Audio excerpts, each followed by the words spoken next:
ನನ್ನ ಪ್ರೀತಿಯ ಎಲ್ಲ ವೀಕ್ಷಕ ಬಾಂಧವರಿಗೆ ನಮಸ್ಕಾರ. ಜೈ ಶ್ರೀರಾಮ್, ನರ್ಮದೇ ಹರ್. ಇವತ್ತು ನಾವು ಇಲ್ಲೇ ವಿಶ್ರಾಂತಿ ಮಾಡ್ಕೊತಿದ್ದೀವಿ. ಯಾಕಂದರೆ ನಾನು ನಮ್ಮೂರಿಂದ ಬರುವಾಗ ನನ್ನ ಬೆರಳಿಗೆ ಒಂಚೂರು ಹೊಡೆತ ಬಿದ್ದಿತ್ತು. ಅದು ಸ್ವಲ್ಪ ಇಲ್ಲಿಯ ವಾತಾವರಣ ಚೇಂಜ್ ಆದಮೇಲೆ ನನ್ನ ಕೈಯಲ್ಲಿ ಸ್ವಲ್ಪ ಪಸ್ ಜಾಸ್ತಿ ಆಗಿದೆ. ಆ ಪರ್ಪಸ್ಸಿಂದ ನಾವು ಇಲ್ಲೇ ಉಳ್ಕೊಳ್ಬೇಕಾಗಿತ್ತು. ಉಳ್ಕೊಂಡ್ಮೇಲೆ ನಾವು ಸುಮ್ಮನೆ ಉಳ್ಕೊಂಡ್ರೂ ಕೂಡ ಇಲ್ಲಿಂದ ಆಶ್ರಮದವರು ಕೂಡ ನಮಗೆ ಹಾಗೆ ಬಿಡಲಿಲ್ಲ. ಅವರು ಇಲ್ಲಿನ ಡಾಕ್ಟ್ರಿಗೆ ರೆಫರ್ ಮಾಡಿದರು. ಆ ಡಾಕ್ಟ್ರು ಬಂದು ನಮಗೆ ಕೇರ್ ಮಾಡಿದ್ದಾರೆ. ನೀವೇ ನೋಡಿ ಅವ್ರು ಏನು ಹೇಳ್ತಾರೆ ಅಂತ ಕೇಳಿ. मातश्री नर्मदे हर। मैं डॉक्टर राजेश बिरला ओमकारेश्वर के नज़दीक रहता हूँ। नर्मदा जी के किनारे पर मेरा गांव है। मैं यहाँ पिछले 10 साल से प्रैक्टिस कर रहा हूँ। मेरी प्रैक्टिस को करीब 22 साल हो गए, 23 साल हो गए हैं। 23 साल से मैं मेडिकल सेवाएं दे रहा हूँ। और यहाँ पर जो ये मूर्ति, जहाँ संत मूर्ति अभी रुके हैं मेरे सामने जो बैठे हैं, यहाँ पर राज राजेश्वरी मंदिर है, एक सिद्ध शक्तिपीठ है। और यहाँ पे नर्मदा परिक्रमा से जितने भी आते हैं उनको भोजन प्रसादी वितरण होती है, उनका यहाँ आराम होता है, यहाँ पर रुकना होता है। ये जो अभी मेरे सामने जो मूर्ति आए हैं इनसे मैं परिचित हुआ। इनको कुछ चोट लग गई थी, स्टिच लगे हैं इनको, तो कुछ मेडिसिन देना थी, इसलिए मेरे को सेवा का मौका मिला। मैं आया और सेवा करी। और ये जो परिक्रमा है महामाई नर्मदा की है। ये पूरे वर्ल्ड में एक ऐसी महान है जिसकी पूरी संपूर्ण परिक्रमा होती है। और ये पूरे देश की हर नदी अलग तरीके से बहती है, मतलब पश्चिम से पूर्व की ओर बहती है। माँ नर्मदा का जो आवागमन है वो पूरब से पश्चिम की ओर होता है। माता जी का जो विश्राम होता है वो बंगाल की खाड़ी रत्नागिरी सागर में होता है। और ये परिक्रमा ऐसी है कि माई जिसको बुलाती है उसी को आता है। मैं पिछले 25 साल से सोच रहा हूँ जाने के लिए, बट मेरे को सौभाग्य नहीं मिला। ये जो मूर्तियाँ हैं मेरे सामने बैठे, इन्होंने सिर्फ 2-4 महीने से ही कुछ इनको ऐसा लगा, वीडियोस देखे, पर वो माई की कृपा थी इनके ऊपर और जो हो गई आज ये परिक्रमा में है। और मैं ऐसा एक अनुरोध है मेरा, ऐसी विनती है माई से कि इनकी यात्रा बिल्कुल संपूर्ण सफल करे, ये सब कुशल जाए, सुकुशल मंगल आए। और इनको देख के और भी जिन भक्तों में जागरूकता हो वो माई की परिक्रमा करें। मातश्री ನರ್ಮದೇ ಹರ್. ನೋಡಿ, ಇಲ್ಲಿನ ಡಾಕ್ಟ್ರು ಯಾರು ಕೂಡ ಬಂದು ₹1 ಯಾರ ಹತ್ರನೂ ತೊಗೊಳಲ್ಲ. ಅದರಲ್ಲೂ ಎಸ್ಪೆಷಲಿ ನರ್ಮದಾ ಪರಿಕ್ರಮ ಮಾಡ್ತಿರೋಂಥ ಜನಗಳಿಗೆ ಇವ್ರು ಬಂದು ಫ್ರೀಯಾಗಿ ಸೇವೆನ ಮಾಡಿ ಹೋಗ್ತಾರೆ. ಅದರಲ್ಲೂ ಲಾಸ್ಟಿಗೆ ಹೇಳಿದರು, ನಿಮಗೆ ಸೇವೆ ಮಾಡೋ ಭಾಗ್ಯ ನನಗೆ ಸಿಕ್ಕಿದ್ದು ಅಂತ. ತುಂಬ ತುಂಬ ಥ್ಯಾಂಕ್ ಯು. ಇದಕ್ಕೆಲ್ಲ ಕಾರಣ ಮಾತಶ್ರೀ ನರ್ಮದಾ ತಾಯಿಯಿಂದನೇ ಆಗ್ತಾ ಇರೋದು ಇದೆಲ್ಲ. ಇವತ್ತು ದಾದಾಗುರು ಬರ್ತಾಯಿದ್ದಾರೆ. ದಾದಾಗುರು ಅವ್ರ ಬಗ್ಗೆ ಹೇಳಬೇಕಂದ್ರೆ ತುಂಬಾ ಇದೆ. ಆ ದಾದಾಗುರು ಮಹತ್ವ ಹೇಗೆ ಅಂದರೆ, ಅವ್ರ ಹಿಂದೆ ಮತ್ತು ಮುಂದೆ ನಡೀತಿರುವಂಥ ಜನಸಂಖ್ಯೆ ಇದೆಲ್ಲ. ಇಲ್ಲಿ ಇವತ್ತು ದಾದಾಗುರು ಬರುವಂಥ ಅವತ್ತೇ ದಿನವೇ ಉಳ್ಕೊಂಡಿದ್ದೀವಿ. ನಮಗೆ ಅವ್ರದ್ದು ಕೂಡ ದರ್ಶನ ತಗುವಂಥ ಭಾಗ್ಯ ಸಿಕ್ತು. ಸೊ ಇವತ್ತು ಬಂದರು ದಾದಾಗುರು. ಇವರೇ ದಾದಾಗುರು. ಇವರು ನರ್ಮದಾ ಪರಿಕ್ರಮ ಮೇಲಿಂದ ಮೇಲೆ ಮಾಡ್ತಾನೆ ಇರ್ತಾರೆ. ಅದರಲ್ಲೂ ಅವರು ಯಾವುದೇ ಥರದ ಊಟನೂ ಮಾಡೋದಿಲ್ಲ.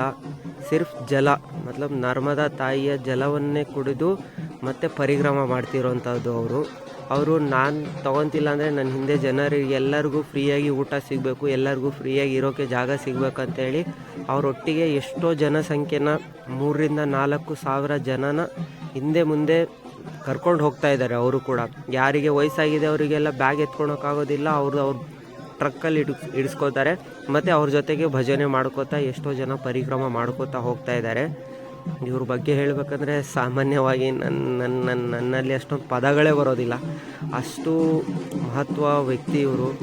ಅವ್ರ ಬಗ್ಗೆ ನೀವೇ ನೋಡಿ, ಒಂದು ಕಡೆ ರಿಸರ್ಚ್ ಮಾಡಿ ಕೇಳಿ, ದಾದಾಗುರು ಅಂತೇಳಿ.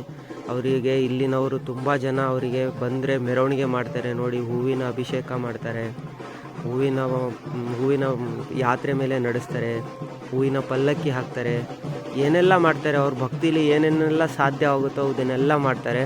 ಅವರು ಇಲ್ಲಿ ಒಂದು ಹಳೆ ಆಶ್ರಮ ಇದೆ, ಆ ಆಶ್ರಮಕ್ಕೆ ಬಂದರು. ಆಶ್ರಮದ ಗುರುಗಳ ಆಹ್ವಾನದ ಮೇಲೆ ಅವ್ರು ಒಳಗಡೆ ಹೋಗ್ತಾರೆ. ನಾವಿಲ್ಲಿ ಬರ್ಬೋದಾ ಅಂತ ಕೇಳಿ ಹೋಗ್ತಾರೆ. ಅಲ್ಲಿ ಬಂದು ಮತ್ತು ಇಲ್ಲಿ ಇಲ್ಲೇ ನರ್ಮದಾ ಪರಿಕ್ರಮದ ಬಹಳಷ್ಟು ಜನ ಬಂದಿದ್ದಾರೆ.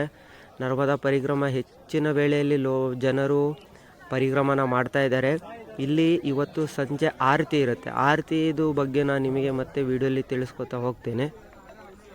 ಇಲ್ಲಿ ಇಷ್ಟು ಜನ ಉಳ್ಕೊಂಡಿರೋರ್ಗೂ ಊಟದ ವ್ಯವಸ್ಥೆ, ಟೀ ವ್ಯವಸ್ಥೆ ಮತ್ತು ಅವ್ರಿಗೆ ಉಳ್ಕೊಳೋ ವ್ಯವಸ್ಥೆ, ಎಲ್ಲ ವ್ಯವಸ್ಥೆನೂ ಕೂಡ ಅವ್ರ ಜೊತೆ ಹೋದವರಿಗೆ ಅವ್ರು ಮಾಡಿಕೊಡ್ತಾರೆ. ನಾವು ನಮ್ಮ ಸ್ವಯಂಯಿಂದ ಬಂದಿರೋದ್ರಿಂದ ನಾವು ಅವ್ರ ಜೊತೆಗೆ ಹೋಗ್ತಾ ಇಲ್ಲ. ಬಟ್ ಇಲ್ಲಿ ಅವರು ಇವತ್ತು ಒಂದು ಆಶ್ರಮದಲ್ಲಿ ಉಳ್ಕೊಂಡು ಆಶ್ರಮದಲ್ಲಿ ಯಜ್ಞ ಪೂಜೆ ಎಲ್ಲ ಹೇಗೆ ನಡೆಯುತ್ತೋ ಆ ಯಜ್ಞ ಪೂಜೆ ಎಲ್ಲ ಮತ್ತು ಇಲ್ಲಿನ ಸಂತರು ಎಷ್ಟು ವರ್ಷಗಳಿಂದ ಇಲ್ಲಿನ ತಪಸ್ವಿಗಳು ತಪಸ್ಸು ಮಾಡಿಕೊಂಡು ಆ ಯಜ್ಞದಿಂದ ಪರಿವರ್ತನೆಗೊಂಡಿದ್ದಾರೆ. ಅವ್ರ ಪರಿವರ್ತನೆಯಲ್ಲಿ ದಾದಾಗುರುನು ಭೇಟಿಯಾದರು. ಅವ್ರ ನಾಯಿ ಕೂಡ ಅವ್ರ ಜೊತೆಗೆ ಪರಿಕ್ರಮ ಮಾಡ್ತಾಯಿದೆ. ಬನ್ನಿ ನಾನು ಇವಾಗ ಮುಂದೆ ತೋರಿಸ್ತೀನಿ ಅವ್ರ ಯಜ್ಞದಲ್ಲಿ ಹೇಗೆ ಪೂಜೆ ಮಾಡ್ತಾರೆ ಅಂತ. ನೋಡಿ, ಇದು ಯಜ್ಞ, ಹಳೆ ಯಜ್ಞ. ಇಲ್ಲಿನ ಹಳೆ ಸಂತರುಗಳು ಧ್ಯಾನ ಮಾಡ್ಕೊಂಡು ಹೋಗಿರುವಂಥ ಸ್ಥಳ ಇದು. ಇಲ್ಲಿ ಧ್ಯಾನ ಪವಿತ್ರತೆಯ ಜಾಗ ಅಂತೇಳಿ ಅಲ್ಲಿ ಹೋಗ್ತಾರೆ. ಅಲ್ಲೂ ಕೂಡ ಅವರು ಪೂಜೆ ಮಾಡ್ತಾರೆ, ಸ್ವಲ್ಪ ಹೊತ್ತು ಕೂತ್ಕೋತಾರೆ, ಅಲ್ಲಿ ಧ್ಯಾನ ಮಾಡ್ತಾರೆ. ಆ ಯಜ್ಞದ ಜೊತೆಗೆ ಅವರು ಬೇಡ್ಕೋತಾರೆ, ಪೂಜೆ ಮಾಡ್ತಾರೆ. ನನ್ನ ಜೊತೆಗಿರೋ ಜನಗಳಿಗೆಲ್ಲ ಒಳ್ಳೆ ಪರಿಕ್ರಮದ ಮಾರ್ಗ ಸಿಗಲಿ, ಅವ್ರಿಗೂ ಒಳ್ಳೆಯದಾಗಲಿ, ಅವ್ರ ಜೀವನದಲ್ಲಿ ಯಾವುದು ಕಷ್ಟ ಅನುಕಷ್ಟ ಇವೆಲ್ಲದರಲ್ಲೂ ಇಂದ ಬಿಟ್ಟು ಇಲ್ಲಿ ಬಂದಿದ್ದಾರೆ ಅಂಥವ್ರಿಗೆಲ್ಲ ಒಳ್ಳೆಯದಾಗಲಿ ಅಂತ ಮಂಗಳ ಮೈತ್ರಿಯಿಂದ ಆ ಥರ ಪೂಜೆನ ಮಾಡಿ ಅಲ್ಲಿಂದ ಮುಂದಕ್ಕೆ ಹೊರಡ್ತಾರೆ. ಇವತ್ತು ಆರತಿ ಹೇಗೆ ನಡೆಯುತ್ತೆ ತೋರಿಸ್ತೀನಿ, ಬನ್ನಿ. कोई नहीं आएगा। जो व्यवस्थापक है उनसे आग्रह है कि वहीं बगल से सीधे मंच के दाहिनी ओर भेजें। आइए हम अपने गुरु भाई को श्रवण करेंगे। ओम श्री मां। परम पूज्य दादा गुरु भगवान की जय। नर्मदे नर्मदे हर। मुन्ना क्यों, तुम्हें क्यों नहीं? तो मैंने कहा ठीक है। तो क्या लग क्या ठीक है, पर जैसे गुस्सा आती है और जैसे तेज आवाज में कि सोचना और सूचना दो काम कर लो, फिर हाँ बोलना, ऐसे टपाक से हाँ बोल दिया। तो मैंने कहा कि ठीक है। तो मैंने कहा काय की सूचना, किसको सूचना और काय का सोचना? परिक्रमा में जाना है। जैसे आपका 2 बार भोग पाने के बाद क्या कोई 1 बार लेता होगा, तो 2 बार लेता होगा, लेकिन हम थक रहे हैं ना, तो क्या हमारी चिंता नहीं होनी चाहिए? मेरी प्रार्थना तो यह होगी कि कभी भी दादा गुरु लगातार आधा किलोमीटर न चले तो हमको रोकना चाहिए, आसन की व्यवस्था करनी चाहिए। हम पीछे चलते और आगे करते हैं। जो लोग 50 मीटर आगे चलते हैं वो क्यों नहीं साफ कर सकते हैं? रहते सामने नहीं करना, हमें दिखाना नहीं है, लेकिन हमें अपनी जिम्मेदारी पूरी करनी है। एक परिक्रमावासी के नाते हमारा कर्तव्य है कि सब कुछ हमारा अंत में होना, हमारा विश्राम आखिरी में होना चाहिए, नियमानुसार से।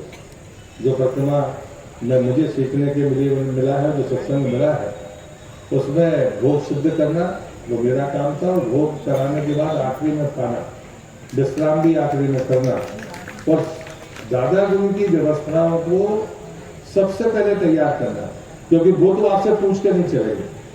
अभी तो शायद चल रहे हैं सबका कष्ट देखकर, लेकिन बाद में कभी अचानक पता चला कि 8 बजे कहा तो 8 बजे निकल गए। अब आप पीछे दौड़ते रहोगे या बाद में विचार करते रहोगे। तो अगर 8 बजे का समय तय हुआ है तो हमें 8 बजे के पहले अपनी सारी दिनचर्या पूरी कर लेनी चाहिए, चाहे वो बाल भोग हो, स्नान हो, पूजन हो, ये सब चीजें हमारी जिम्मेदारी है। क्योंकि जो कुछ ले नहीं रहे हैं, वो न सो रहे हैं न खा रहे हैं, और उसके बाद आपकी बराबरी से चल रहे हैं। ये तट नहीं है, ये मठ है। तो मठ की स्वच्छता और पवित्रता को बनाए रखेंगे। इसीलिए हम जब अपनी स्वयं की साफ सफाई, स्नान और करें तो ये ध्यान रखें कि जिस जगह पर हम कर रहे हैं उस जगह की भी स्वच्छता और पवित्रता को बनाए रखना है। ये नहीं कि सिर्फ हमने ही अपनी साफ सफाई कर ली और तट और मठ जिसको हमने बोला या तीर्थ को हमने गंदा कर दिया। चाहे वो सुबह टाइम हो और चाहे वो संध्या काल की आरती के बाद भोजन प्रसादी का भी वो रहता है। तो भोजन प्रसादी के समय, मैया का भोग लेते समय भी हम इस बात का ध्यान रखें। 3 चीजों का ध्यान रखना। एक, नर्मदा के तट पर अन्न का कण, ध्यान देना, अन्न का कण, संत का क्षण यदि तुम्हें मिल जाए, और नर्मदा का जल का एक बूंद, ये व्यर्थ नहीं होना चाहिए। 3 चीजें है ना, संत का क्षण हो, अन्न का कण हो, या मां नर्मदा का वो अमृत तुल्य जल हो। ये 3 चीजें व्यर्थ नहीं करना है साधना के दौरान। जल का उतना ही हम उपयोग करें जितना हमें आवश्यक है। क्यों? कारण ये जल नहीं, ये अमृत है, ये जल नहीं, वो शक्ति है। और देखना हमारा भाव बना, सबके पास मैया बॉटल में जल के रूप में है, ठीक है ना? तो यहाँ भाव बन गया है कि मैया हमारे साथ में है। लेकिन जब हम तट पर हम देखते हैं तो कहीं ना कहीं जाने अनजाने में हम तट को, जिसे हमने मठ कहा, उसको हम गंदा करने का प्रयास करते हैं, उस जल को। लेकिन जब हमने ओंकारेश्वर से इस जल को लिया तो उस भाव के साथ, तो यहाँ कोई परिक्रमावासी नहीं होगा जो ये कह दे कि मैया मेरे साथ में नहीं है। ऐसा है क्या? नहीं, मैया तुम्हारे साथ में है, वो जल के रूप में। तो जब हमारा भाव बना तो हम उस मैया को ऐसे रखते हैं। ऐसी जब तुम्हें तट मिले, ये मठ मिले, तो तुम्हारा भाव भी वैसा हो, यहाँ की स्वच्छता और पवित्रता का ध्यान रखना है, ठीक है ना? ठीक। भोग के समय भी ना कुछ चढ़ाए या ना चढ़ाए, लेकिन वो विसर्जन जरूर कर देना, तो हमारा मान हो जाएगा, है ना? दूसरा, जो भी भक्त प्रेमी इसमें शामिल हुआ है, जिस माँ के द्वार पर है, कम से कम गुरु और गोविंद ने कहा वृक्ष ही मेरा स्वरूप है, इसीलिए उस माँ के नाम पैसे मत चढ़ाना। मैं हर एक गांव घर परिवार को प्रार्थना करता हूँ, आसन जी पर, मैया के आसन जी पर कोई पैसा नहीं चढ़ाएगा, लेकिन मैया को प्रणाम करके वो एक पेड़ माँ के नाम जरूर लगाएगा। ये संकल्प लेके चला जाए, और कुछ नहीं चाहिए।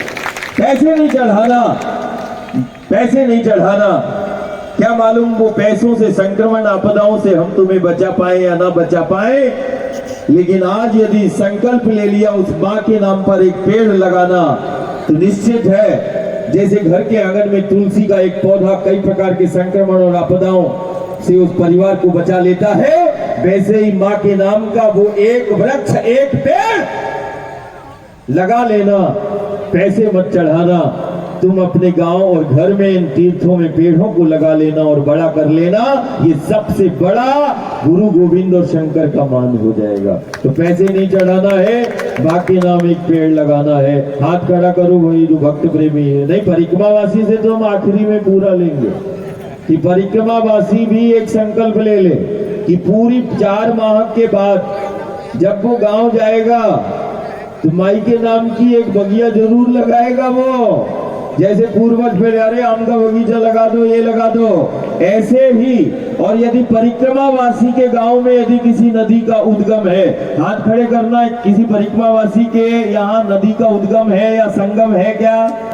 पूरी इतनी सारी नदी के उद्गम है तुम्हारे गांव में, समझना तुम्हारा गांव नहीं है जहां वो नदी का उद्गम है। जिस गांव में, वो गांव सहस्त्र कोटि तीर्थ के समतुल्य है। सहस्त्र कोटि तीर्थ, एक उद्गम की यात्रा कर लो या फिर 1000 तीर्थ की यात्रा में जो ऊर्जा का संचय होता है, वो एक उद्गम, और नदी का उद्गम नहीं, शक्ति का प्राकट्य हुआ है जिस नाम से भी वो है। परिक्रमा के बाद एक संकल्प जरूर है कि जिन गांव में नदी के उद्गम है और जिन गांव में 2 नदियां मतलब 2 शक्तियां मिलती है, वो गांव तीर्थ के समतुल्य है, वो गांव साधारण नहीं है। इसीलिए उस गांव में जरूर उसी जिस माँ जिस नाम से जानी जाती है, आज तुम संकल्प लेना कि हम एक माई की बगिया वहां लगाएंगे। हाथ खड़ा करना भैया, आज ही दान दे दो, फिर तो हम 4 महीने सब सेवा करते रहेंगे, है ना? एक कर लेना, बस एक कर लेना, है ना? थोड़ा जोर से करो। जब ಜನಸಾಮಾನ್ಯರಿಗೆ ಏನು ಹೇಳೋಕೆ ಬರ್ತಾ ಇದ್ದಾರೆ ಅಂದರೆ, ಇಲ್ಲಿ ಸಂತರು ಇರ್ತಾರಲ್ಲ, ಅವರಿಗೆ ಹೇಳೋ ಅವಶ್ಯಕತೆ ಇಲ್ಲ. ಜನಸಾಮಾನ್ಯರೇ ನೀವು ದಯವಿಟ್ಟು ಅರ್ಥ ಮಾಡ್ಕೊಳ್ಳಿ. ಒಂದು ನದಿಯ ಪರಿವರ್ತನೆ ಆಗ್ತಾ ಇದೆ, ಒಂದು ನದಿಯ ಪರಿಕ್ರಮ ಮಾಡ್ತಾ ಇದ್ದಾರೆ, ಒಂದು ನದಿಯ ಪೂರ್ತಿ ಒಂದು ರೌಂಡ್ ಹಾಕ್ತಾ ಇದ್ದಾರೆ ಅಂದರೆ ಅದು ಮಹತ್ವ ತುಂಬ ದೊಡ್ಡದಿರುತ್ತೆ. ನೀವು ಅದನ್ನು ಅರ್ಥ ಮಾಡಿಕೊಂಡು ಮುಂದಕ್ಕೆ ಸಾಗಿ. ಹಾಗಂತೇಳಿ ಅದು ದುರುಪಯೋಗ ಮಾಡೋಕ್ಕೆ ಹೋಗಬೇಡಿ. ತಾಯಿ ನರ್ಮದಾ ಹರಿದು ಹೋಗ್ತಾ ಇದ್ದಾಳೆ ಅಂದರೆ ಅದನ್ನು ಗಲೀಜು ಮಾಡೋದು, ಬೇರೆ ಥರ ಅಸ್ತವ್ಯಸ್ತ ಮಾಡಿ ಹೋಗೋದು ಅವೆಲ್ಲ ಮಾಡಬೇಡಿ. ಇಲ್ಲಿ ನೀವು ಯಾವ ಥರ ಪರಿವರ್ತನೆ ಮಾಡ್ಕೊತ ಪರಿಕ್ರಮ ಮಾಡ್ತಾಯಿದ್ದೀರೋ ಅದೇ ಥರ ಬೇರೆ ಜನರು ಬರ್ತಾರೆ, ಅವ್ರಿಗೂ ಕೂಡ ಪರಿಕ್ರಮ ಮಾಡಲಿಕ್ಕೆ ಅಲ್ಲಿಯ ನೀಟ್ನೆಸ್ಸು ಪ್ರತಿಯೊಂದನ್ನ ನೀಟಾಗಿ ಮಾಡ್ಕೊಂಡು ಹೋಗಿ. ಅದೇ ಥರನೇ ತುಂಬ ಕುಂಭಮೇಳದಲ್ಲೂ ಕೂಡ ಅಷ್ಟೇ ಜನಸಾಮಾನ್ಯರು ಬಂದು ಎಷ್ಟೋ ಥರದ ಬೇರೆ ಬೇರೆ ಥರ ಮಾಡ್ಕೊತ ಹೋದರು. ಆ ಥರ ಮಾಡ್ಕೋಬೇಡಿ. ಆ ತಾಯಿಯ ಪರಿವರ್ತನೆಯನ್ನು ಮಾಡ್ಕೊಳ್ಳಿ. ತಾಯಿಯ ಅನುಗ್ರಹ ನಿಮಗೆ ಖಂಡಿತ ಸಿಕ್ಕೇ ಸಿಗುತ್ತೆ. ಆ ತಾಯಿ ಅನುಗ್ರಹದಿಂದ ನೀವು ಪಡ್ಕೊಂಡು ಅದರ ತಕ್ಕಂತೆ ನಡ್ಕೊಂಡು ಹೋಗಿ ಅಂತ ಹೇಳಿ ಜನಸಾಮಾನ್ಯರಿಗೆಲ್ಲ ಒಳ್ಳೆಯದನ್ನು ಹೇಳಿ ಒಳ್ಳೆಯದನ್ನು ಹಾರೈಸಿ ಇಷ್ಟು ಜನರಿಗೆ ಒಟ್ಟಿಗೆ ಕೂರಿಸ್ಕೊಂಡು ಇವತ್ತು ಆರತಿಯನ್ನು ಮುಗಿಸಿದ್ದಾರೆ. ಇವತ್ತು ಅವರಿಗೆ ಅವ್ರ ದರ್ಶನ ಮಾಡಿ ನಮಗೂ ಕೂಡ ತುಂಬಾ ಸಂತೋಷ ಆಯಿತು. ತುಂಬಾ ಆನಂದದ ಆರತಿಯನ್ನು ಇವರೊಟ್ಟಿಗೆ ನಾವು ಮುಗಿಸ್ಕೊಂಡು ಅವರು ಕೂಡ ಹೇಳಿದರು, ಆರತಿನ ಎಲ್ಲಷ್ಟು ಆದಷ್ಟು ಎಲ್ಲಿ ಆಗುತ್ತೋ ಸಾಧ್ಯ ಆಗುತ್ತೋ ಆ ತಾಯಿ ಆರತಿನ ಮಾಡೋಣ ಅಂಥೇಳಿ ಇಲ್ಲಿನ ಈ ಜನಸಾಮಾನ್ಯರಿಗೆ ಸಾಧು ಸಂತರಿಗೆ ನಾನು ಬೇಡ್ಕೊಳೋದು ಇಷ್ಟೇ. ಇಲ್ಲಿ ಸಾಧು ಸಂತರು ಸಾಧುಗಳಿಗೆ ನಾವು ಹೇಳುವಂಥ ಅವಶ್ಯಕತೆಯೇ ಇಲ್ಲ. ಯಾಕಂದರೆ ಯಾವ ಥರ ಎಲ್ಲಿ ಹೇಗಿರ್ಬೇಕು ಅನ್ನೋದನ್ನ ಅವ್ರು ಆಲ್ರೆಡಿ ಪರಿವರ್ತನೆ ಮಾಡ್ಕೊಂಡಿದ್ದಾರೆ ಅವ್ರ ಜೀವನದಲ್ಲಿ. ನೀವು ಕೂಡ ಈಗ ಜನಸಾಮಾನ್ಯರು ಇಲ್ಲಿ ಬಂದು ನರ್ಮದಾ ಪರಿಕ್ರಮವನ್ನು ಮಾಡ್ತಾ ಇದ್ದೀರಾ. ಇಲ್ಲಿಂದ ಕಲ್ತ್ಕೊಂಡು ಹೋಗಿ ಪ್ರತಿದಿನ ಪ್ರತಿ ಕ್ಷಣವೂ ಅದೇ ಥರನೇ ಇರಬೇಕು. ಗೋರಕ್ಷಣೆ ಮಾಡಿ ಮತ್ತು ಗಿಡ ಮರ ಬೆಳೆಸಿ, ನೀರಿನ ಮಿತವನ್ನು ಬಳಸಿ ಅಂತ ಎಲ್ಲದನ್ನು ಪ್ರತಿಯೊಂದು ಕೂಡ ಅವರು ಹೇಳಿದ್ದಾರೆ. ಇಲ್ಲಿನ ಜನಸಾಮಾನ್ಯರು ದಯವಿಟ್ಟು ಅರ್ಥ ಮಾಡ್ಕೊಳ್ಳಿ. ನೀವು ಈ ತಟ್ಟು ಅಂದರೆ ಈ ನರ್ಮದಾ ಹರಿದು ಹೋಗ್ತಾ ಇರುವಂಥ ಜಾಗದಲ್ಲಿ ನೀವು ಆಲ್ರೆಡಿ ನೆಲೆಸಿದ್ದೀರಾ. ನೀವು ಆಲ್ರೆಡಿ ಪುಣ್ಯವಂತರು ಅಂಥೇಳಿ ಇಲ್ಲಿನ ಎಲ್ಲ ಊರಿನ ಜನರಿಗೆಲ್ಲರಿಗೂ ಹೇಳುತ್ತಿದ್ದಾರೆ. ಮತ್ತು ಪೂರ್ತಿ ಊರಿನ ಜನರಿಗೆಲ್ಲನೂ ಇವತ್ತು ಅನ್ನ ಸಂತರ್ಪಣೆಯನ್ನು ಮಾಡ್ತಾರೆ. ಆ ಪೂರ್ತಿ ಜನರಿಗೂ ಕೂಡ ಇಲ್ಲಿನ ಒಳ್ಳೆಯದು ಆಗಲಿ. ಮತ್ತಷ್ಟು ನರ್ಮದಾ ಪರಿಕ್ರಮದ ಬಗ್ಗೆ ಮತ್ತು ಸಾಧು ಸಂತರು ಇಲ್ಲಿ ಹೇಗೆ ನಡ್ಕೊಂಡು ಧ್ಯಾನನ ಪಡ್ಕೊಂಡ್ರು ಅನ್ನೋದನ್ನು ನಾನು ಮತ್ತೆ ನಿಮಗೆ ಹೇಳ್ಕೊಡ್ತಾ ಹೋಗ್ತೀನಿ. ನನ್ನ ಚಾನಲ್ನ ಸಬ್ಸ್ಕ್ರೈಬ್ ಮಾಡ್ಕೊಳ್ಳಿ, ಲೈಕ್ ಶೇರ್ ಮಾಡಿ. ಮತ್ತಷ್ಟು ಜನರಿಗೆ ನರ್ಮದಾ ಪರಿಕ್ರಮದ ಬಗ್ಗೆ ಬರಲಿ ಅನ್ನೋದನ್ನು ನಾನು ಈ ನರ್ಮದಾನ ಬೇಡ್ಕೊತಾ ಇದ್ದೀನಿ. ನರ್ಮದೇ ಹರ್.